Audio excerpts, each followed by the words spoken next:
Ma tahtsin sellest pastoreidist ka paar sõna rääkida. See on tegelikult ju kirikumõis tekkis. See oli kirikust, me räägime pärast, aga kirikumõisad tekkisid siis kirikute juurde ja võeti need selle maa kogudusele ja see pastorat ehitati, selle kohta mul on olemas number, mis aastal see ehitati see 1726. Küllaltki, no ikkagi väga palju hiljem kui kirik. Ja see maja on nüüd restaureeritud. Praegune praost on nüüd praosti kraadiga pastor Tõnu Linnasmäe, teenib siis siin Ambla, elab siin selles majas, teenib Amblat, Aegviitu ja Sipelga. Ta korraldab neid koguduste päevi ja surna ja pühi. Ja ääretult huvitav inimene, kes selle 1990. alguses sai selle oma posti, keda siis vaenati ka KGB poolt, teda takistati seda konsistooriumi lõpetamast ja töökohta saamast, oli äädemeestel ja edasi, tal on ka omad seiklused olnud, kuigi ta väga palju vahele ei jäänud, aga üks väga tubli mees, kes on siin aidanud haridusseltsi toetada ja nii edasi ja siis elab ise siin. Tal on 4 last, nüüd on suured lapsed, Puha ülikoolis õppinud.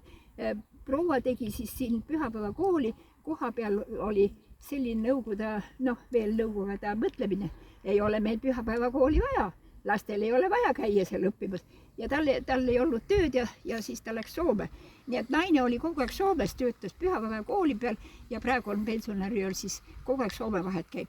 Ja kuna siis selle Tõnu ise on Soomega ka väga kontaktis Soome kiriku inimestega ja siis tänu selle, kui me näeme siin selle suunas, kui palju meil siin need balti sakslasi on seotud selle kohaga, siis sai tema ka, saksa keel oli tema võõrkeel, ta sai kontaktid ka sakslastega ja ta on saanud sakslaste käest palju toetust, ta sai auto ja liikumise võimalused arhiividesse minna ja nii edasi, nii et tema on saanud asju ajanud Amblast väljapoole üsnagi kaugele teistesse riikidesse, väga tubli ja ettevõtlik mees.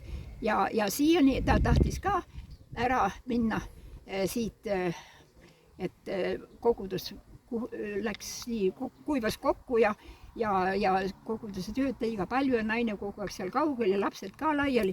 Aga Ambla rahvas oli selle vastu, ta oli Ambla volikogu liige ka. Ambla rahvas oli selle vastu, et Tõnu Linnasmäe siit ära läheb, sest ta on 90. alguses saadik, me tegime muinsuskaitset ja kõik temaga koos. Siiamaani on ta kogu aeg olnud. Annaks Jumal talle tervist, et ta ikka vastu peaks, sest temast on veel energiat ja jaksu.